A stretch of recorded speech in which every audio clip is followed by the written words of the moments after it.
Hey, what's up, everybody? Welcome back to another episode of Bushwhacking History in Buffalo with Berserker Bear. So, we got a special one today, as a couple of guests are going to join me in talking about the old world or alternative history, mostly focused on the research of it. And I don't want to get too long winded in the intro, so we got Wood and Nichols and AEWAR today. And again, like I said, we're going to be talking about different facets of the old world. Where does this alternative history research come from when we're talking about Tartaria, mud flood, Aether, Antiquitech, and all that? We're going to run the gambit through all of it today. And again, it's going to be Wood and Nichols, AEWAR, and myself chopping it up. So I hope you like it. Make sure to hit the like, share, and subscribe. And let's get right into it. Here we go. To Bushwhacking History in Buffalo What with up, Berserker Bear. We got, Dusty? yeah, Woody, thank you. Like I was just saying before we went live, I get a little bit nervous, so we broke the ice. So Woody, thank you. Honor to have you here. And AWAR. Let's start Yeah, with good to be here, man. yeah, Thank you. thank you guys.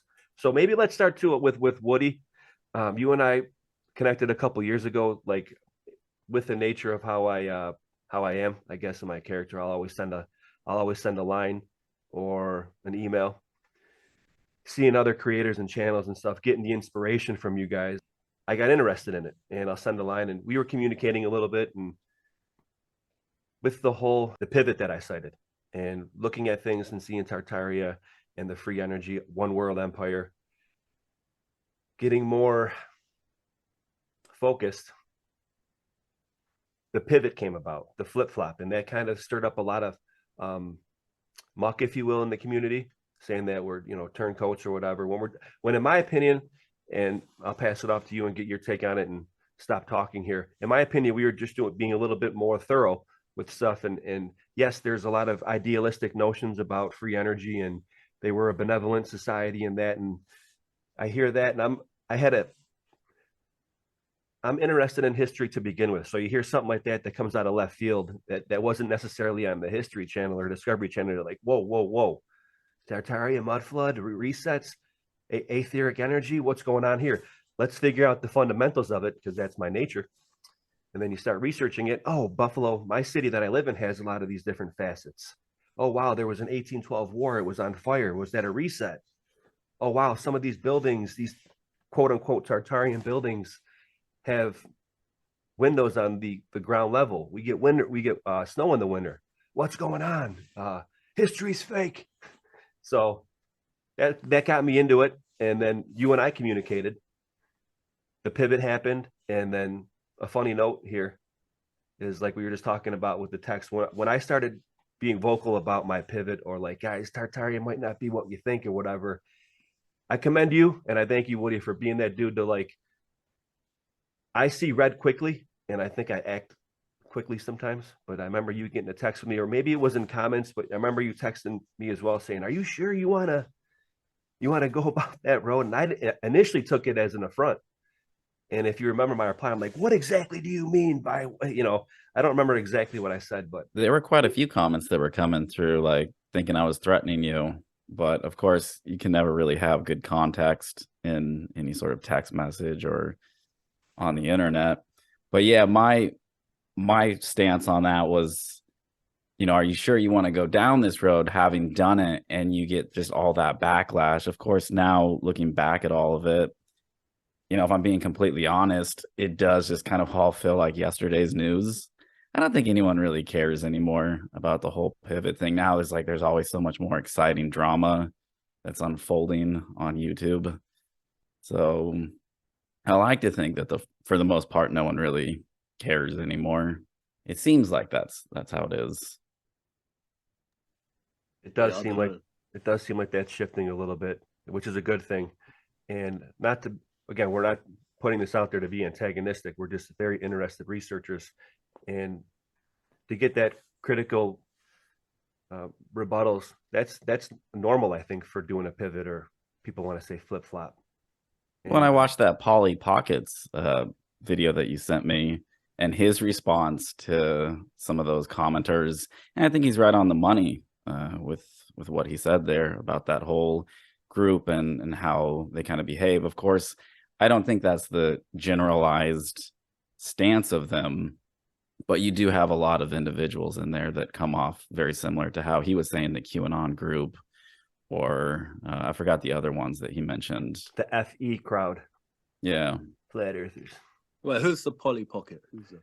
Yeah, you know, I was gonna send that if I didn't send that to you, AEWAR. He's a YouTube channel where he does cultural takes, and his give him a shout out. His YouTube channel is called Pockets of the Future.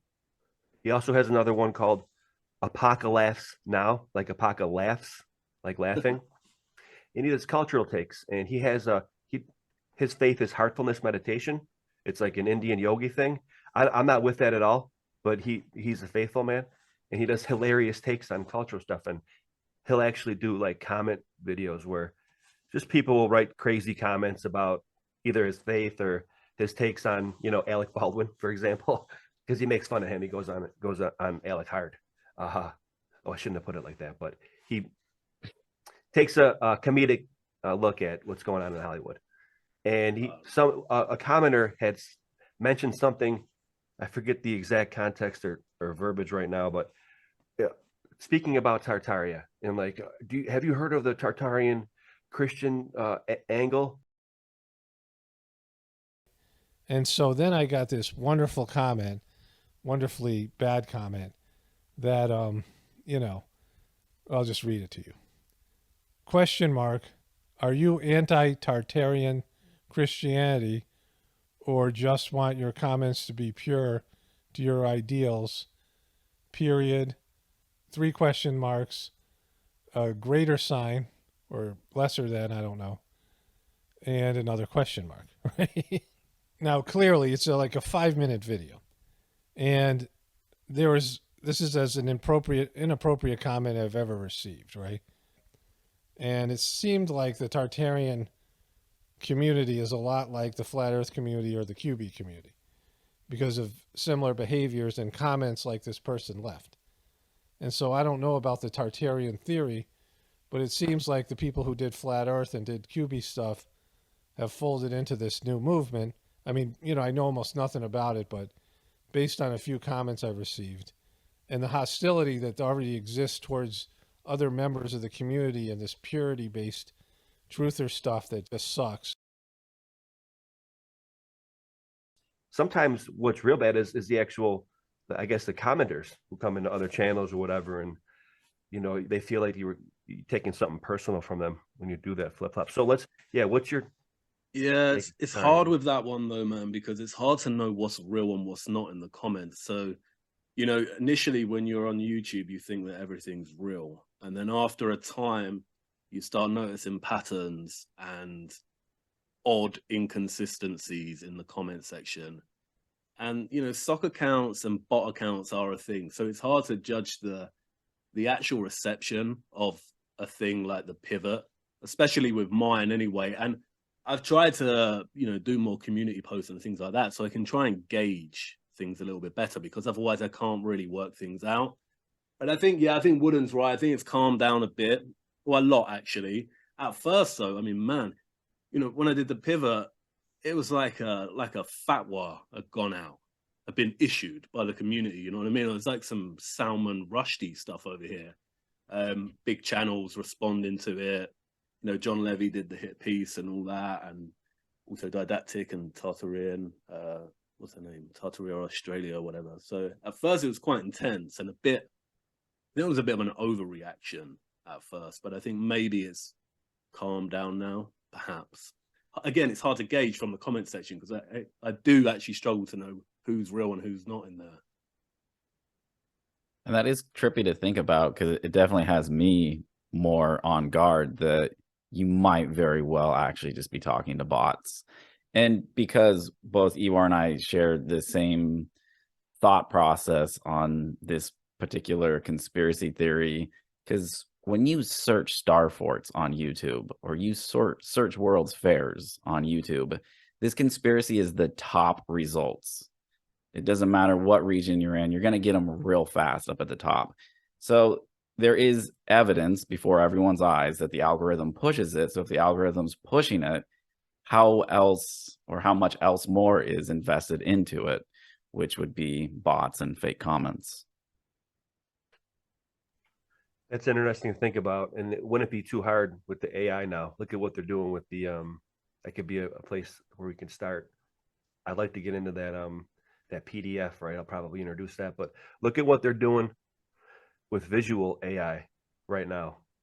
And that's something to take into consideration also with what we do, and probably, underlines my push to field work. All I'm saying is there is merit, a lot of merit, to get out into the field and on top of the stuff that you research, because again, that's not only just a portion of what I do, it's obviously it's good to get out and about sometimes. So that's another of the one of the undertones that I push with my work. So you too, Woody, you as well, AEWAR. I seen that when you were getting the what do you have, a magnet outside of the cathedral in that one episode of yours? Very interesting. So if nothing else, yeah, getting out into the field, y'all, very important. So yeah, it's really important. I agree.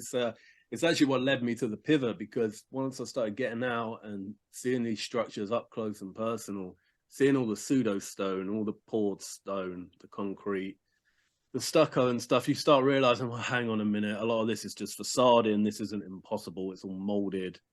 And then it's kind of spirals from there. And the research into this area isn't easy. I know people are of the impression that all construction photographs are fake, but I mean, let's just say it as it is. That's cherry picking. If they're fake, then all these photographs are fake, and we don't know what the old world looked like. But finding the construction photographs is not easy. It took a long time of digging in archives, and I still go into archives and I'm searching for stuff just because it's kind of like, that's the great thing about Tartaria, the whole kind of hypothesis, is that it does give you that love for looking into things and construction and architecture and just history in general. It's a good springboard, but you've got, well, you don't have to do anything, but for me, I wouldn't want to still be stuck in that, because the path I'm going down now, the research I'm going down now, is far more interesting.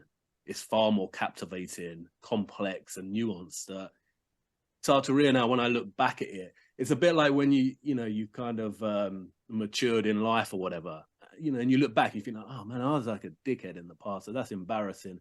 I kind of feel that way, So it's a good springboard, but it just, not somewhere you want to stop, I don't think. what do you think, Woody? Well, I was gonna say, I actually had a coworker share with me this really cool piece. She went to a museum, and I can't remember the exact name of the museum, but she showed me a picture of the stoneworkers' wages sheet. And it's from like the 1800s, and it lists how much the carpenters were making a day, how much the grips were like making a day. It was like this really cool piece of document that's sitting in this museum. And of course, everyone can be like, oh, well, it's fake. But when it comes to that research, it seems like a lot of information that should have been up front never arrived up front in the beginning. It was just a lot of speculation, a lot of wonder. And hey, I encourage that. I don't think there's anything wrong or negative with it. But now people like myself who are willing to go a little bit deeper into the research and try to get to the bottom of stuff, when you bring information to the front now, again, that should have been there from the beginning, it's just, nope, we've already made up our mind. Everything's fake. We're in the AI world now. But yeah, you do have evidence of just this real cool documentation that still exists out there. And if you're only going to sit behind your computer, the reality is you're not going to find it. You do have to go out into the world. I agree, and I'm grateful that I'm in the place where I am, Buffalo, because it does seem to be at very least possibly an ancient city. And I was talking a little bit about that in my interview with Mason Winfield. I recommend checking that out.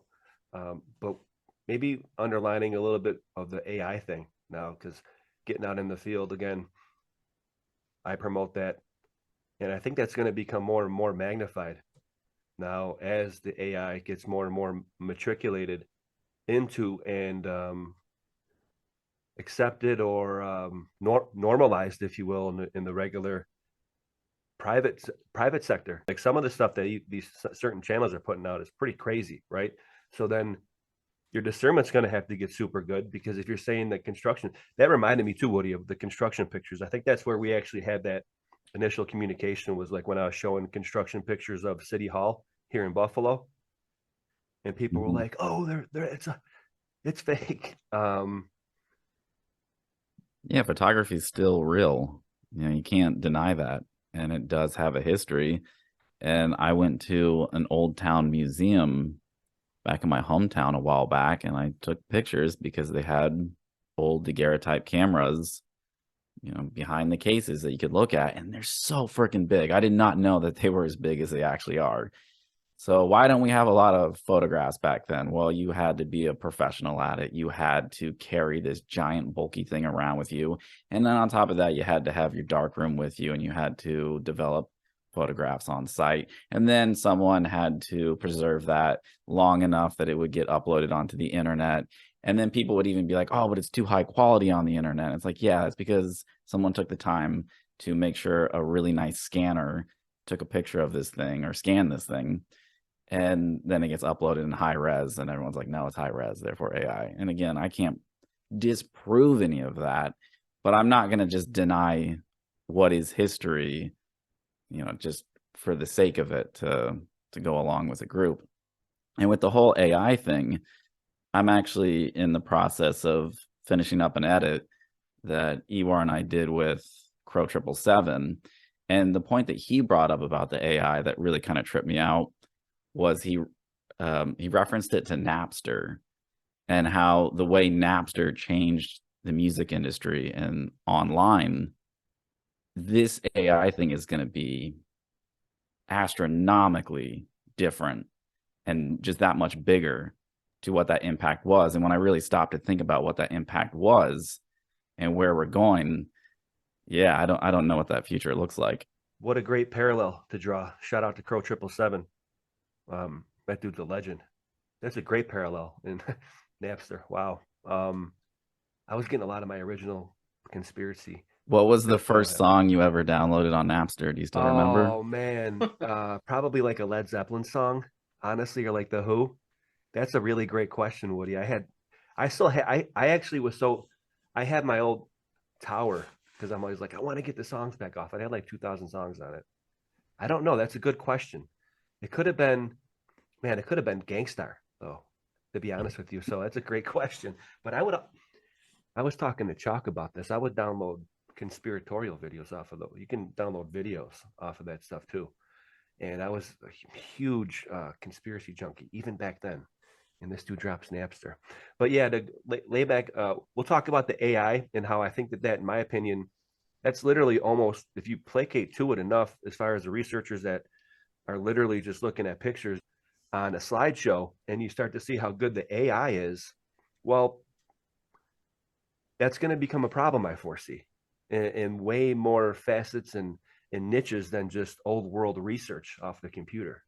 And then I think we'll probably pivot into like that PDF on the academia.edu. And Woody, maybe you can explain that, how we got into that, because I think that we have an obligation to showcase that and extrapolate. But yeah, the AI, that's going to make slideshow perusing, people are going to have their discernment. They're going to be like, maybe start saying everything's fake and deep fakes and everything. We can even talk. I'm not saying we can talk about it, but just to consider the political world and all that. So yeah, it's crazy. And I think that's already happening. I think there's a drive. There's definitely a push to say that, you know, all these photographs are fake, and, you know, it could have been AI in the past, that the controllers had the advanced tech to rewrite history using AI. But again, you're right, because the hypothesis and the whole investigation loses a lot if it does that, because then suddenly everything is potentially fake, and then it's just like a chaos. You know, there's no real. And I suppose the problem with that is that it's kind of like just moot. It doesn't even matter if you make that argument, because one thing that the community, the Tartarian advocates, haven't done is debunk manual construction. That that's a thing. And, you know, you can test all this stuff. The other day, I came across this this guy who had restored one of these 1800s derrick cranes. So, you know, when you see these old world construction photographs and they've got all the cranes on top of the building as it's going up. Well, he restored one of them and it works. And you can find examples of people shifting and pulling and moving megalithic blocks. And there's a great channel, Sacred Geometry Decoded. He breaks down how even the ancient, or the stuff that's classified as ancient, all that type of building is possible manually. Whether they did it manually, you know, whether they did the pyramids manually doesn't really matter, but it's still possible. So it's really hard to make that argument that we didn't do this. It's an argument that can't really win. And that's why the hypothesis has got to change, because if you keep pushing for that, then you look like you've got an agenda. Do you know what I mean? It's like with the, I don't know if I'll say it actually. Well, I'll speak a bit. It's a bit like with the V, you know? You keep pushing the V and then all this evidence arises that the V ain't good. But you keep pushing it, you're starting to look like you've got an agenda. Do you know what I mean? So it's that if we keep saying, oh, we can't do this, but there's all this evidence that we can, because we can do it. I mean, it does end up looking really weak. So I think that you're right. I think with the advent of the AI now, it puts things in a really tricky position. And if you want to make those kind of arguments, it forces you into taking on manual construction, which is, I don't see it working, to be honest. But I think it's a good thing, because I think, you know, as doors close, others open. So hopefully we'll see a shift in our line of thinking, you know, a bit broader as the year goes on, maybe not. Well, I think that we're testament to that right now, and I'm still doing my research, and you guys are. So, like you said, you know, other doors open when you're motivated and you got your eye on the target, right? Or at least moving forward. What do you got on that? No comment. Yeah, I mean, I agree. You know, it's at the end of the day, we're always trying to figure out what answers are, and I just kind of embrace the idea that we're probably not going to get there. But if it does help an individual on like their core level to have just some form of understanding of the past, to be able to balance their current moment in the infinite moment of now, as hippie as it sounds, well, then yeah, I mean, it would clearly help for us to be able to understand our past, to understand right now. I think AEWAR has brought this up before. I can't remember the direct quote, but if you erase your past, how are you going to learn from it? And I think that's just kind of one of the pitfalls of that group. It's like, let's erase all of that past. Okay, well, what do you have to learn from now? You touched on that, I think, recently with your recent IG post, AEWAR. That was great. And how you distilled that notion, I think, very well. And to hit home for some of the viewers, some of the high marquee alternative history researchers, such as like Graham Hancock, or on the YouTube backwaters, you got like Brian Forrester, and they throw around terms like ancient high technology, right? And that gives a mechanized or a tech angle on it. And just a real quick like spell break is just to shift that right quick to say ancient high craftsmanship. Think about it like that. We have the ability to do that if we weren't wage slaves. Now that's a whole nother episode, but yeah, that's the kind of notion that I'm getting to. Like, oh, you know, ancient aliens. You start talking about that stuff when you look at it through the light of, or the lens of, ancient high technology. Nix the technology, craftsmanship.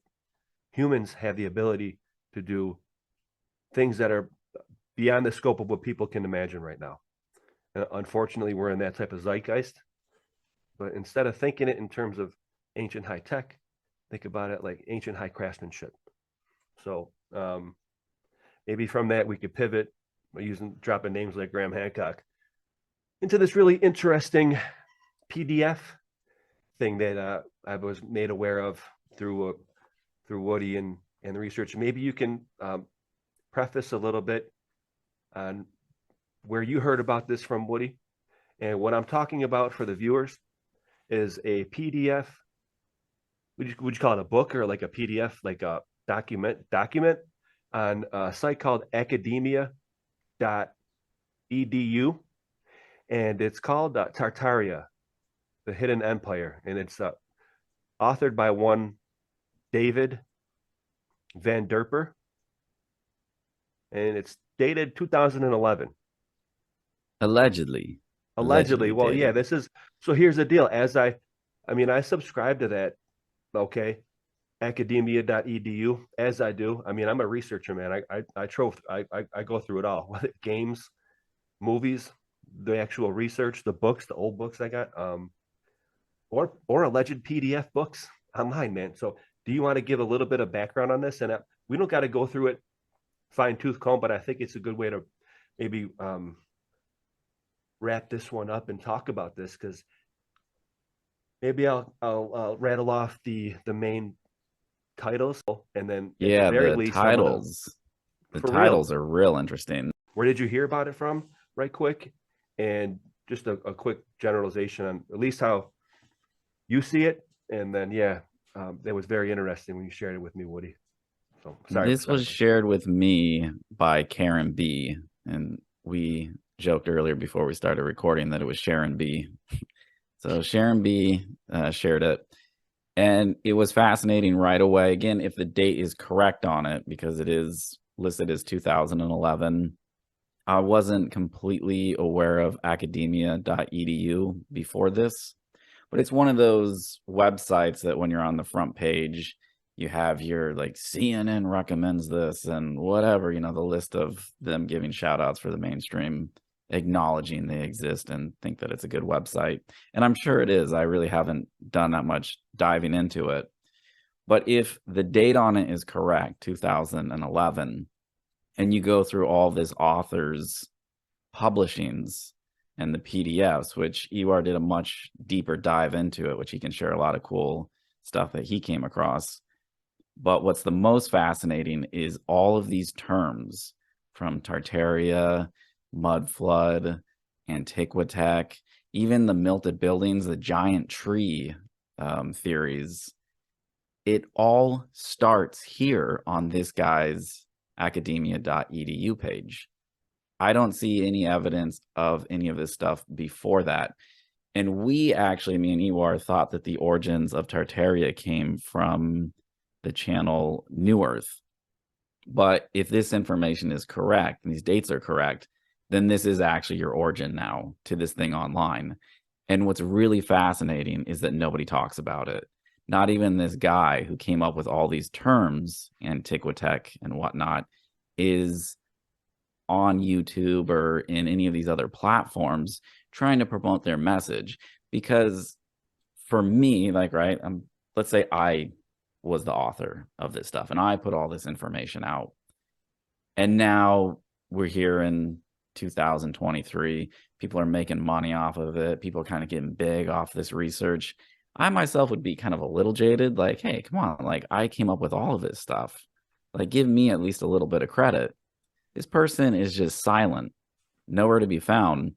And then this gets into kind of the more interesting aspects of the PDFs that are on that website, which AEWAR dived into, which is there's not a lot of information in these PDFs. They're actually just like top sheets to just introduce you to this visual idea of the conspiracy and the terminology that you're going to use to describe this specific conspiracy. We've got a screen share of it. Sure. And I was going to rattle off the main titles. And AEWAR, if you have done a little bit more further work in it, feel free to, if you don't mind, just tell us what your thoughts on it, and I will share the screen. And after you do a little distillation or whatever, I'll just rattle off the main titles just to give people an idea of it. And hold on one second. Let's share. Bear with me.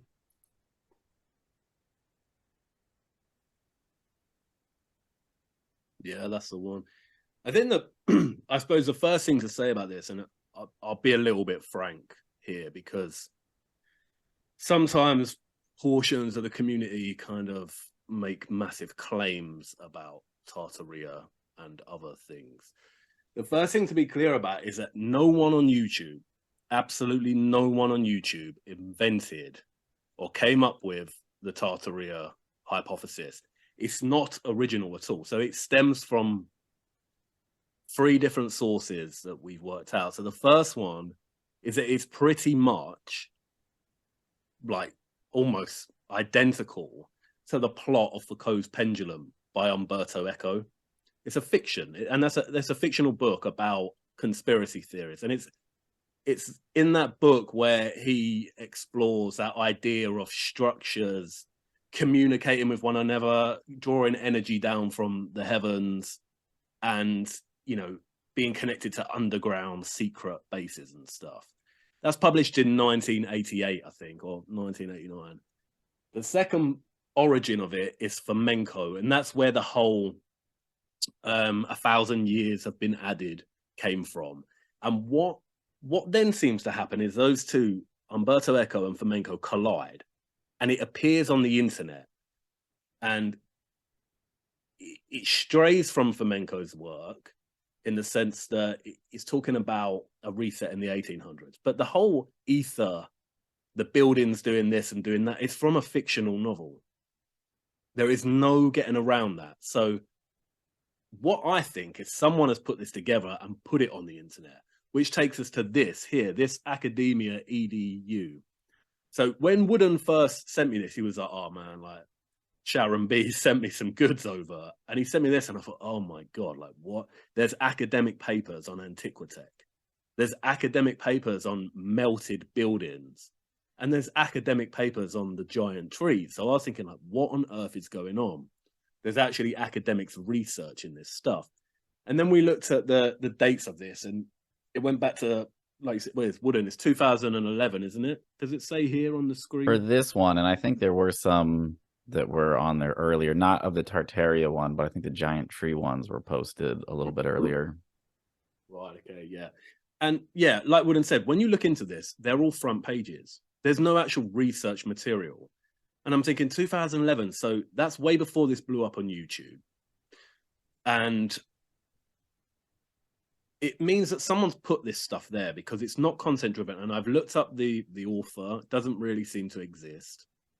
It seems to just be like I don't know, just like a straw man or something. Like not. Oh, you and I were both, yeah, you and I were both finding different like social media pages that look like it belonged to them. And they were so vague. There was just like one picture and like 0 friends, nobody following, but you knew it was this person based on the picture and like one post that they had done. And let me step in here and add some context here. People that are listening might not be too 100% sure of what we're maybe getting at here. And I'll layer in a cinematic truth drop here for y'all from a pretty funny movie. Maybe not that funny, or it's a comedy nonetheless. Okay, so what I think we might be getting at here, and correct me if I'm wrong, AEWAR, Woody, is that this may have been retroactively planted to lend credence to this whole sect of research, if I can say it like that. Might that be a possibility? And to lend the this cinematic truth drop, is this does actually happen in law enforcement, and that there's a hilarious scene in the recent movie of Chips with Michael Pena and the other dude from the goofball from Idiocracy. I forget the guy's name, probably because he is such a goofball. But in the Chips movie, they're undercover, long story short, and they're at a donut shop talking about amongst other cops that are around that might be on the take, it might be dirty. And Pena's character is undercover, and he slips up and says a name that he maybe shouldn't have. And another cop checks him on it. Actually, Michael D'Orfino's character. Shout out to that dude, he's a good actor. Or Vincent D'Orfino, forget, top of my head. But he checks him on it, checks Michael Pena. Oh, what's that guy's name? Oh, Asian dude? Because it was a Ming last name or something, or a name that could be either Asian or like Irish or something like that. So he got called out by another cop that might have been sniffing out that he was undercover, maybe. So Pena's character realized that and made a quick phone call out of the view of the other officer, call back to the CIA headquarters and say, hey, you got to make a profile for this guy. I just kind of made a mistake. Make an officer Asian of the force, create a profile for him, bing, bang, boom. Lo and behold, it was done. They created a page retroactively and just created a guy out of thin air. You must know Bob Lynn. Of course. Asian Bob, everybody knows Bob. Asian Bob. Yeah. Asian Bob. I thought he was like English or Scottish or something. Also need a profile made for a Bob Lynn. L-I-N for the last name. And he's gotta be super Asian. Search Bob Lynn, L-I-N. Whew. Asian as hell. Is that kind of what we're seeing here? Yeah, I think so. Do we have, if you go up on the page here, is there you might see a link if we keep going. Oh, David Vanderper. If you click on him. Oh, yes, okay. Let's see what comes up, because so this is the only real document that actually has any substance, and it's a 12-page brief of the Tartaria hypothesis. But look, if we go down, and all this stuff is a lot of it goes back and back and back, but it's basically all the conspiracy theories that appear on YouTube. See, look, Tartaria's Antiquitech electromagnetic heating and melting technology. When was that one published? So if we click that. 2016. That was 2016. It's a one page. It's just a front cover. There's no research. So I think you're right. And I think what I was saying to Wooden, what this looks like, it looks like some kind of insurance policy. Because if you think about it, this hypothesis has hit the internet, it's hit YouTube, and so many of us were enamored by it. We all took it. We all started doing our own things with it, putting our own spin on it, putting it out there. This kind of looks like something's been placed here, so no one can actually sue, because channels are, to be frank again, can be quite pathetic when it comes to research. And, you know, they say like, oh, you stole my stuff, X, Y, Z, you know, they go on and on about it. But this looks like this is here basically to stop that happening. So it can spread, and it can spread almost unhindered because no one owns it. And like I said, no one invented this hypothesis because it is basically Foucault's pendulum. It's the same as like there being a hypothesis about Lord of the Rings being our history. Like that, it's fiction. It comes from fiction. So it's been put there for sure. And I'd say pretty much all of these documents are one pages. And as you go down, there's the giant trees. There's, you know, everything. Plasma. Yep. Yeah. It is everything. Yeah. There's your giants right there. Every conspiracy that's pretty much. This is pretty much circling YouTube. There's some gravitas with this one. What do you say, Woody? I think it's true. It kind of seems like this is where people are getting their info. And what's interesting is they don't seem to, and I could be wrong. I don't watch every single channel. So I'm sure there is a channel out there somewhere that has covered this topic, or this individual, David Vanderbilt, or whatever the heck his name is. Vanderper. But when AEWAR was digging through it, it was like, yeah, there's so much stuff here. And just on an off tangent, I know everyone calls him AEWAR, and I'm like the only one who's still going around saying AEWAR, but I'm gonna stay hard-headed, and I'm gonna continue to call him AEWAR. Well, it is actually AEWAR. No one can pronounce it. They're always like AEWAR. I pride myself on enunciation. How dare you? But it's AEWAR. Basically, it's a silent A, and it's just a nickname I've had for most of my life. It doesn't mean electronic war. I just mess around with you guys. Well, yeah, like a the Dragon Slayers one pager. So this is kind of some insurance policy to stop channels being able to sue each other, I think, because this thing has entered the internet, it's put there. And look, I called it a psyop, and it is a psyop, and I'm standing by that. But that doesn't mean, when I said that, the community again issued another fatwa. You know, it's like, right, we need to shut AEWAR up. Like, he's out of line, he's a shill, he's controlled opposition, Elijah, all this crap that people talk, right? But the thing is, when I call it a psyop, I'm not saying that Bernie is an agent or that John Levy is like some CIA guy. That's not what I'm saying. What I'm saying is this has entered the internet somehow. And we all got into it because it's really bloody interesting. And it's a lot of fun looking into it. And we all took it and did our own thing. And people are like, oh, yeah, but maybe they are agents or whatever. I don't think anyone on YouTube is necessarily an agent. I've got my thoughts about certain things, but I don't think people are agents. That's not what I'm saying, that you're all pushing a psyop deliberately. And I agree with that. Sorry to chime in, but I don't believe that anyone is an agent on the platforms. There's no way. They're not smart enough to be agents. There's no way. Like, no offense to anybody. They might be being used by agents. Guys, I still have my tinfoil hat on. I'll plead the fifth, all right? But what I was going to say is that basically it's like when you're trying to convince someone that, you know, like you said, we were saying earlier about the big C of 2020, and people say like, well, you know, there'd have to be so many people in on it. And it's like, well, no, because a lot of people don't know that they're in on things. They just do things. And it's the same with us, with this thing. It's like, it's a psyop for sure. It was branded, packaged, and put on the internet before we even came around. It goes back to a fictional book, and it's taken the work of Fomenko, taken it way out of context, and used that for a justification that there was a reset in the 1800s. And that, I'm not saying that anyone's an agent. You know, it's so I think I just wanted to clarify on that. When I call it a psyop, I do stand behind that assertion, but I'm not saying that everyone's like some corrupt plant or whatever. I really don't believe that at all.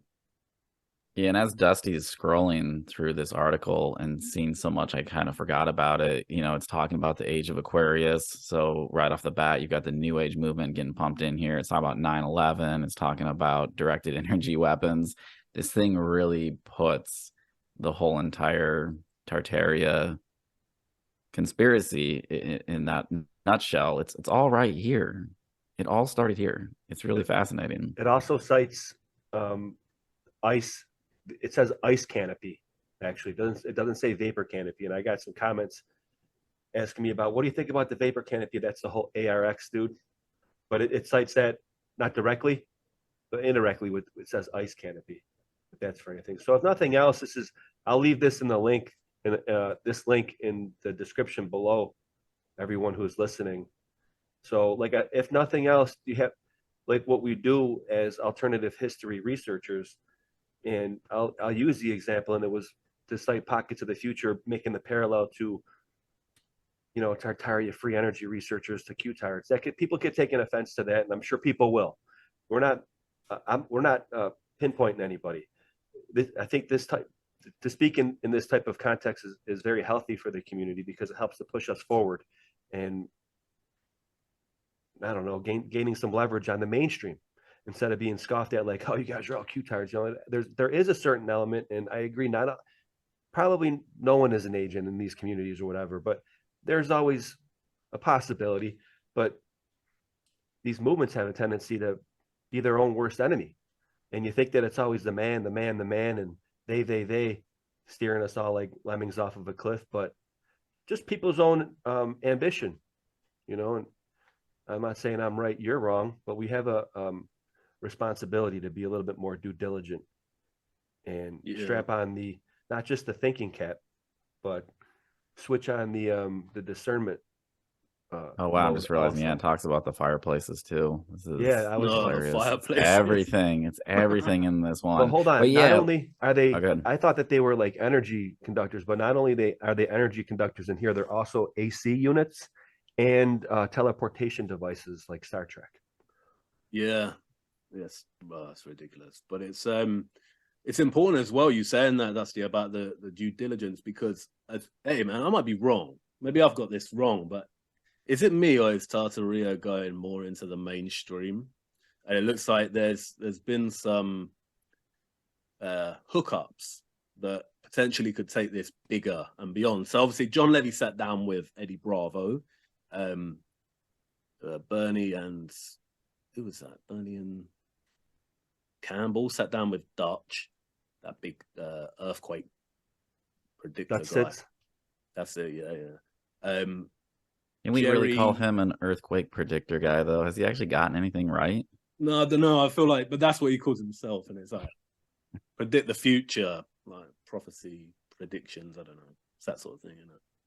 But and then Jerry went on Killer Priest, And Mind Unveiled looks like he's hooking up with a guy I've never heard of. I don't know who that is, but it looks like it looks like it's going to go mainstream. And hey, man, I know that a lot of the community hate me, and I know these channels hate me, and that's fine. I don't particularly like many of them, but I think if it goes mainstream, I'm going to be like the least of your problems, because this thing is going to get torn to shreds because it's just not strong enough, I don't think. Because it can be debunked and it can be ridiculed and made to look stupid. A bit like what you're saying, Dusty, about, you know, someone calling you like a Q-tard or whatever. So yeah, I mean, personally, if there's one channel that I think can potentially take it mainstream, is Mind Unveiled. And like I said, it's like, this is the thing. It's been a bit of a weird year, but and I've had like altercations with a lot of these channels, but I recently sort of talked to Mind Unveiled, and you know, we've kind of squashed that, you know, agree to disagree. Like, and I think, you know, we did that video on the photos cherry picking Unveiled, and that wasn't necessarily a dig at Mind Unveiled, because me and Wooden both said that it's actually a good video. It's just our conclusions about it are different. But I think if anyone's going to stand a chance at taking it to a big audience, is those guys. I think there's two of them in there. It's Soul and Mon. Don't know who does what, but it's probably them, because what Mind Unveiled was saying to me is that, and we only spoke briefly, but he is saying that he actually watches our stuff, all of it, because he feels like it forces him to sort of get a bit better. And, you know, I don't have that much time because I'm really busy anyway, but occasionally I'll try and catch up and watch some of their stuff. And I actually didn't know about that Cabbage Patch stuff. Again, I don't agree. My conclusions about that are different, but I didn't know about it. I hadn't seen it presented before. So they do go and do some original good research and try and put it together in a really good way. You know, their videos are well edited, the production's good and stuff. And it, you know, it's the strongest out of the bunch. But that attitude of saying, you know, we don't agree with each other, but we improve because of that, is actually quite healthy and a good thing. Whereas a lot of channels like Conspiracy R Us recently put out a video which is basically the same themes as the Labyrinth stuff I've been doing. And I try to reach out and just say, like, that's cool, like, good video, you know, if you ever want to connect and share ideas. And those guys over there, whoever they are, I don't know, but they were deleting my comments. So it's just like that attitude is wrong, because me and Wooden, I think, I'm not speaking for Wooden, but me, I'm the least of your worries, because if this goes mainstream, they're going to tear you to pieces. I really do think that, and like make a mockery of it. So it needs to be strong. And I just personally feel like, you know, what do you think? What do you guys think? Can this go mainstream and actually succeed and actually be taken seriously? Or is this going to be completely annihilated when it gets there? My prediction has kind of always been, and you probably share a little bit of this thought process too, is it is purposely being allowed to spread quietly on the internet. But I do believe the plan is to always have that pendulum swing. It's not going to stay like that forever. They do, you know, I keep saying they, whatever the agenda, if there is one for it, is to get as many people on board. And then once that they feel that it's gotten to that point, they will swing it. They'll open the floodgates to the mainstream. And yeah, the mainstream is so vicious. Like, they have the nastiest trolls than any other group. And I do believe that some of those mainstream trolls do have free passes on YouTube and are allowed to post way more vulgar comments that would otherwise get picked up by the algorithm and kicked out, but they get to stay. So I think there is going to be a day where it is going to turn on it. And if you thought, yeah, like any beef that you had with us was bad, wait until that mainstream starts coming after you, because it's going to be nasty. And quite frankly, I don't think a lot of people can handle it. I don't think they're strong enough to actually be able to take that on and come out the other end stronger from it. I think they'll get torn down from it. They love getting into arguments. They love getting into beef, and it's just going to drown them right into the negativity, right into the constant fighting. And that's where they're going to stay for the rest of the time. Again, a prediction. I've never been really good at making accurate predictions, but that's what I think is going to happen. Interesting. So yeah, there's a little bit of it all, I guess. I guess what I would say as far as going mainstream, I'm not sure. Like what does that mean, even mainstream? Because we play or we say that, and not that we're being antagonistic to it, but we're researching stuff that is I got opposed to that, what they put out at least. Well, because I want to be understood on the level where they just don't scoff us off like Q-tards. That's why.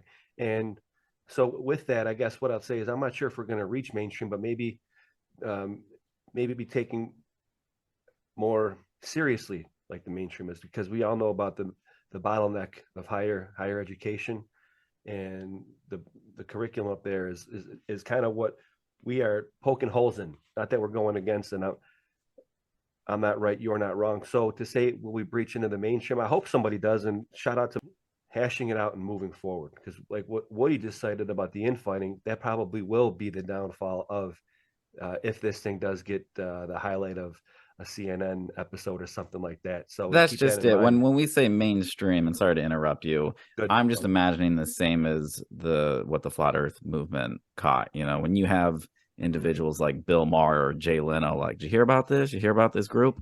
Exactly. That level of mainstream. Yeah. So I guess, I don't know. It's a great question, AEWAR. Will this breach into the mainstream? I don't know. But if it does, I could at least say that I did my due diligence and hammered out some terms and stuff like that. And Woody, to cite what you say, there is still mystery to history. And because that we're taking a little bit more of a hardline approach on these terms of idealistic notions and stuff, doesn't mean that we don't think that there's something drastically wrong entirely with what we've been told. That's one thing I think that is lost also, that we're just saying, no, everything's all just mainstream. No, not at all. I'm matter of fact, I'm trying to overturn stones about how the Vikings were here, possibly during the Viking Age, with established trade routes from maybe from the Great Lakes back to Constantinople. I don't. Does that have anything to do with Tartaria? Not really, but because I have that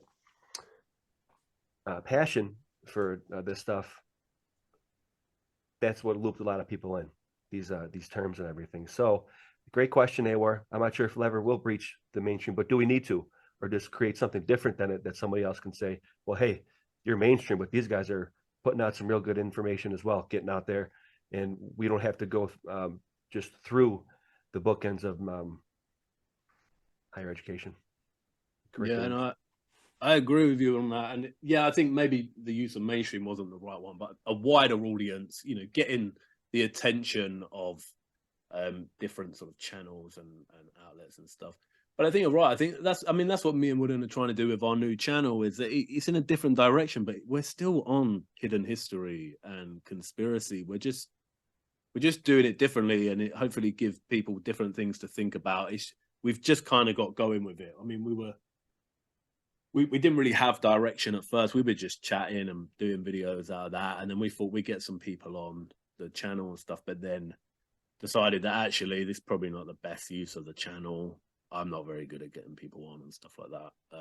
So we're now sort of just doing like proper episodes, and I don't have much time at the minute for it because things are just full on. You know, I work 2 jobs and stuff, and it's always busy. So I'm just writing, and Wooden's on the edit, and Wooden's editing is just out of this world. So it's a really good system we got going. But that's what we're trying to do, because yeah, we're not saying, this is the thing, we're not saying there's not historical lies. I think there's loads of really big ones. I just think that we were all off with that previous one. So it's just time to, you know, explore different avenues and whatnot and see how that pans out. Well, you know, there's the old adage, we can agree to disagree. And that's how we move forward and move this research forward professionally, in my opinion. Yeah. So, with you just cited your channel, maybe that's a good spot to hop in and say you guys want to let everyone know where you're at, where they can find you. I know you're doing a little bit more work on Rockfin, so yeah, we kind of let the Rockfin one go. I still haven't uploaded Shadow Realm 4 yet on Rockfin because that video file is huge. It is massive, and it takes hours on end. It took hours to get it up on YouTube, and we were in the beginning putting all of our stuff up for early premieres on Rockfin to just try to get more people over there, try to get some, you know, excitement.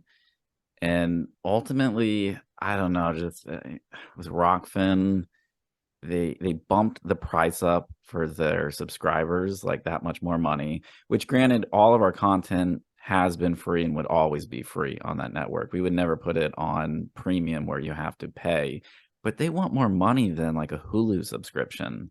It's insane. And the content over there, sorry, but it's not that great. It's just like a couple InfoWars guys, and then Eddie Bravo and Sam Tripoli are clearly some front runners of it.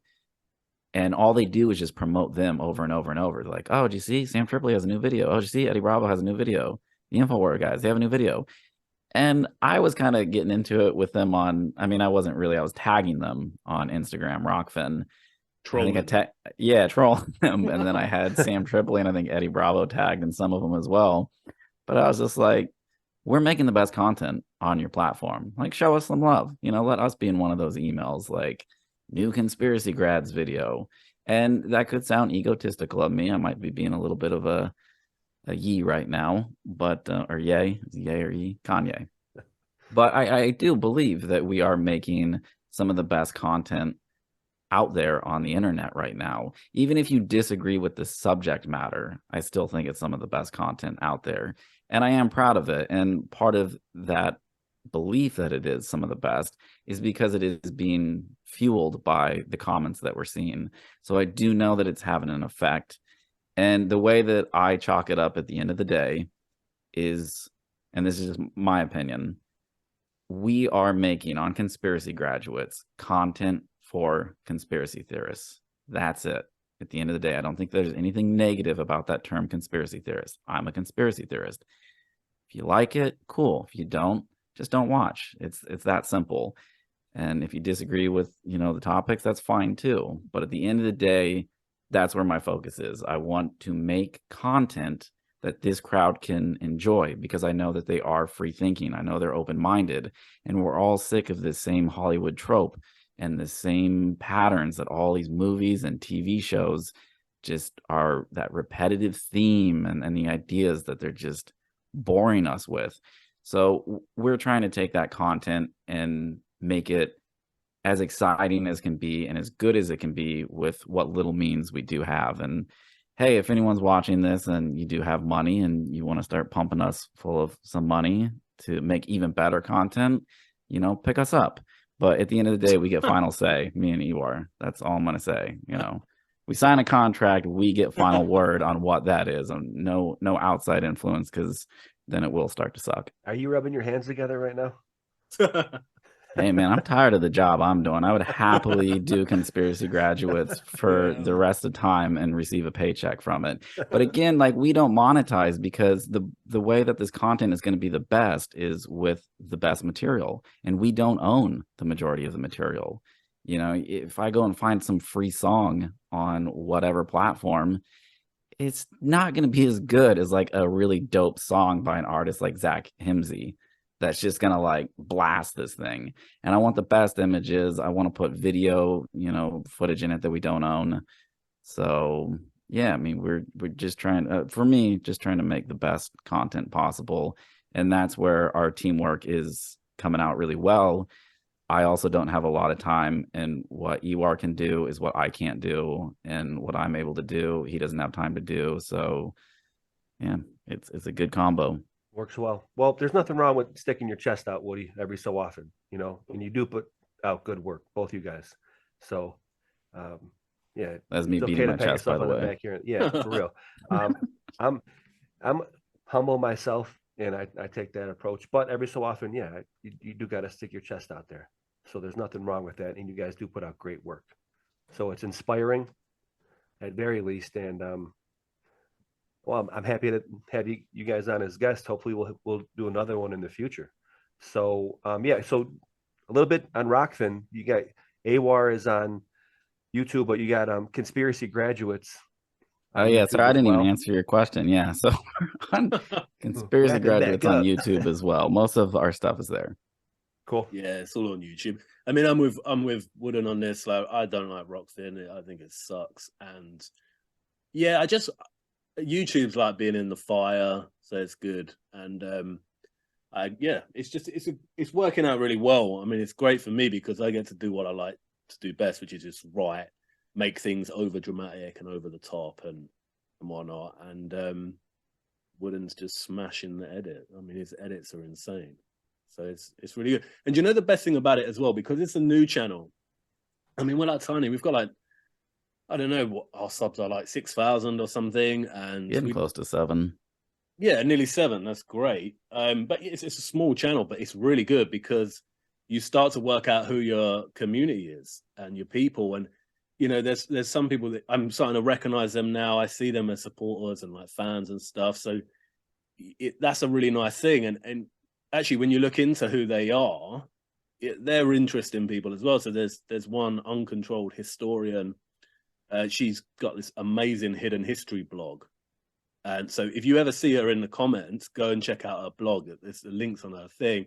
And there's this guy like allergic to bullshit, and he's like a rapper that's on Spotify. So I was listening to his stuff. There's all these people, and that's the thing. You get to kind of know, you know, who's who, and that's the beauty of having a smaller channel. I actually think I hate my channel, my main channel.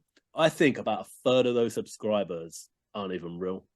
I've never had big channels or anything like that. When I pivoted, I had like 17,000 subs, and it's just doubled. And there was no way I was getting more popular. Like most of the comments I was getting was just abuse. I just think it's just a bit of a dud now. So I'm more excited about Conspiracy Grads. It's good.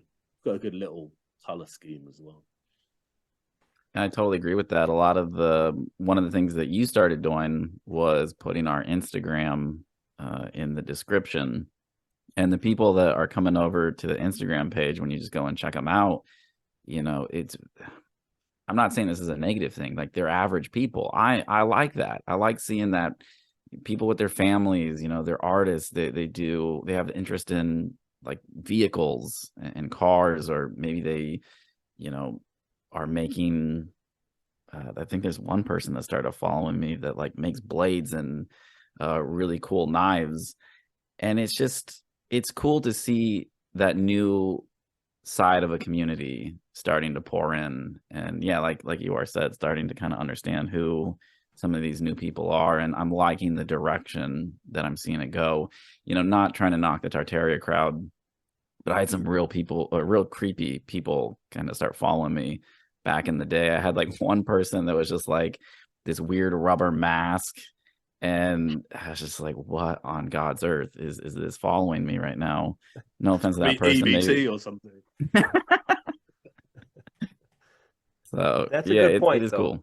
Good point, because it's not just the research. I guess that's my hobby. When I get a chance to, I work full-time, family man. My hobby is research, but that's the thing. The positive nature of it: glass half full, ladles half full. There is a dark element to everything. So, to contribute towards the positive nature of things, a lot of people have a lot of different hobbies. So that's kind of the positive thing about, or the good nature of being able to have the independent ability to upload videos to stuff like Rockfin or YouTube. You know, people can just show their hobbies, and it might not be alternative history research. It might just be building an engine block, and an individual person like your neighbor can put that on YouTube. That's valuable. You know, I can't tell you how many times I've learned how to do something around the house by looking up a YouTube channel, you know. So in that light, glass half full, ladles half full, you know, we move forward. So, and what I would say about Conspiracy Graduates that's really cool is I've started sharing that channel out a lot more to people in my immediate community. I didn't share Wooden Nickels with a lot of people, that channel. I did tell them that I had a YouTube page, but I never was like, it's Wooden Nickels, go check it out. It's not because I was embarrassed by it, but at the same time, yeah, maybe a little bit. And with this new content, I've shared it with people that I never thought I would share it with, and their response is really solid. And a lot of these people are non-conspiracy related, and they were able to watch these videos and be like, that was a really good video. That was like better than something I would watch on Netflix. And that, to me, just lets me know that we're on the right track, and we're just going to stay that course. There you go. Keep it moving. So I think that's a good place to end it, guys. Again, Dusty, wait. I've got a question for you. I just want to ask this because I just wanted your take on it. And we did an interview with Crow, and I asked it, and I think it went down like a lead balloon because I didn't articulate it properly. And then that kind of fuels me to try and ask the question again to different people and try and phrase it better. But the thing is, you've been appearing in lives and stuff, haven't you, at the minute? Because I've seen you. I kind of get up early and stuff, like, you know, we've got a baby and whatnot, and it's all busy. So I'm up early and I get a little bit of time in the morning just to look at things. And you've been appearing on Chalkbody's channel and all that crowd, and, you know, doing stuff over there. What's your take on? I think Chalk termed it post-truther. Do you see us? Are we all moving in that direction? Do you see it as kind of like a post-truth landscape on the internet at the minute, and, you know, moving beyond that sort of trutherism that characterized the last few years? I do. I think I agree with Chalk in his assessment on that, and I think it might only be because of what we're terming the actual truther, defining the term truther to be. I think Woody and I talked about this. It's like truthers are kind of annoying, and they've only became like it's almost like they're getting into the fold of I hate to keep on using this as a comparison, but Q-tards. And I say that with humility because I was one of them. Think about that. Again, this is how the research. Someone else here was too, and it wasn't me. Oh man, dude, big time. Like my father. It wasn't me. I don't know what he's talking about. I was talking about this with Chalk. Shout out ChalkbodyOutline. On a conversation that I had with him, like my father confiscated all my papers. I was printing them out at my high school library like nuts. So, but then that whole Q movement kind of coalesced all those people in, and then a lot of them went off the cliff with, you know, the lemmings, right? So I do agree with Chalk in that sense that it's like a post-truther, but it's in a sense of what the truther name has become.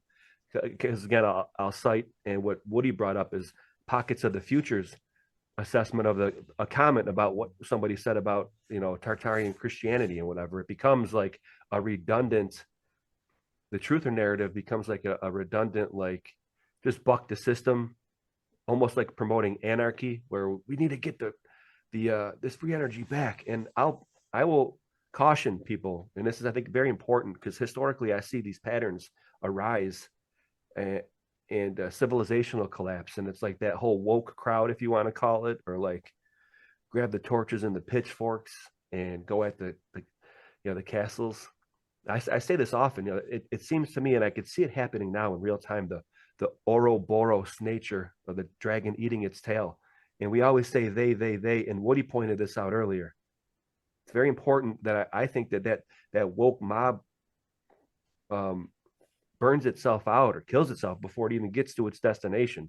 So I think that term post-truther is a good way to conceptualize that whole idea, if that makes sense, because we're almost like in that phase right now where they when not necessarily to hold up the mirror, it's collectively our entire society, not just they, but the needs and wants of the average layman, who will be swept up in that mob with the torches and pitchforks. So yeah, I agree with Chalk when he says that. He's got a lot of good insights, and I like when they rap back and forth, and that's why I get involved with those panels.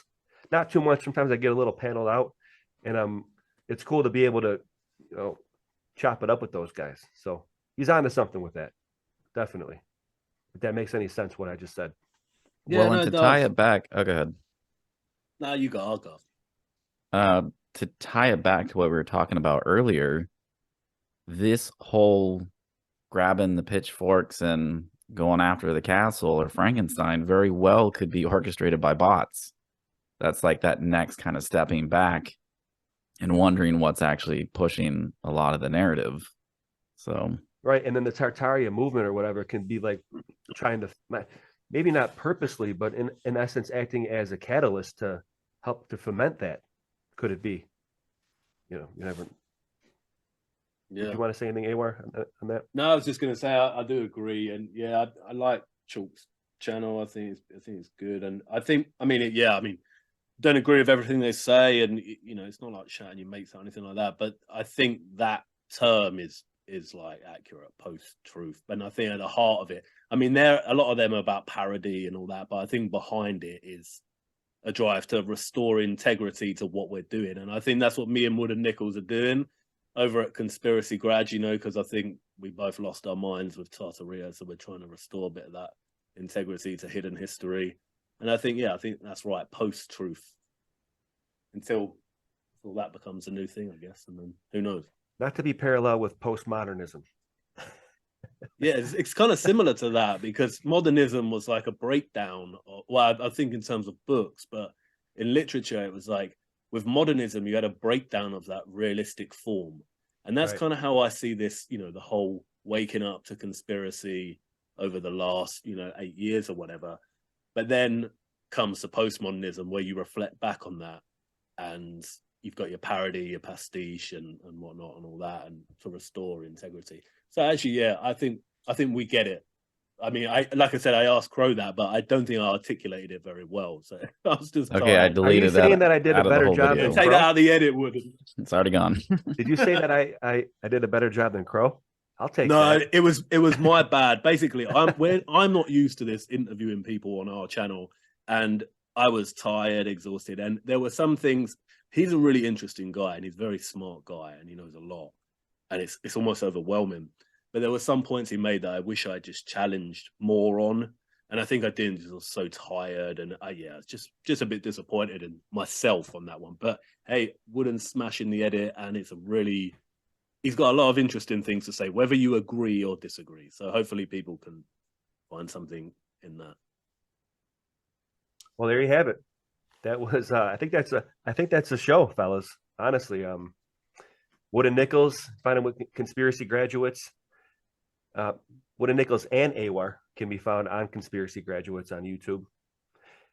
I believe you also have WNTV Productions. Woody put stuff on there, but it's very rare that I'm over there. It's just when something pops up in the moment. It's just like, okay, I'll do this video real quick.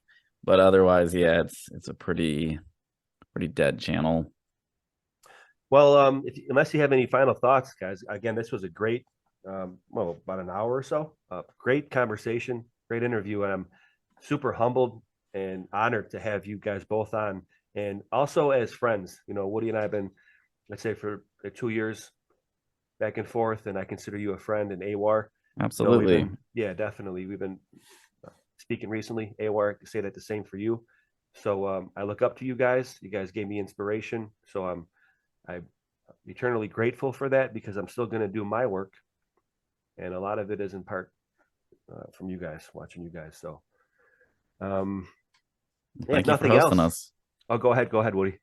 I was just saying, thank you for hosting us. It's been a pleasure, speaking with you here. And obviously, yeah, like you said, we're always in communication behind the scenes, whether it be texting or talking on the phone. So that will continue on for quite some time, I foresee. Oh, yeah, definitely. And I appreciate that. So without further ado, that was a show of bushwhacking history in Buffalo with Berserker Bear. For AEWAR and Wood and Nichols, we will catch you later. Keep it sleuthing. God bless. And we'll report back.